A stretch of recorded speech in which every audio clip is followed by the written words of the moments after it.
পথে যেতে যেতে দেখা হলো তাদের সাথে। শুভ সকাল, কেমন আছেন সবাই? আমরা ভালো আছি আলহামদুলিল্লাহ। কাদের সাথে দেখা হয়েছে জানেন? আমরা আজ গিয়েছিলাম ফ্লোরিডা ক্যান্ডেলে। সেখান থেকে ফেরার পথে যেতে হঠাৎ দেখি গরুর একটি ফার্ম, সেখানে অনেকগুলো গরু। তো আমার হাজব্যান্ড বলল, চলো তুমি যখন ভিডিও করবা রাস্তার পাশে গাড়ি থামিয়ে দিই, গাড়ি পার্কিং করে তারপর ভিডিও করো। তারপর রাস্তার পাশে ও গাড়ি পার্কিং করলো, আমি ভিডিও করলাম।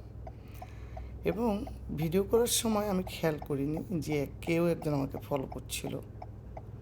আমার হাজব্যান্ড যখন গাড়িতে আসলাম তখন বলল, তোমাকে কি যে একজন ফলো করছে তুমি জানো? আমি বললাম কে? বলে যে একটা ভেড়া তোমাকে ফলো করছিল।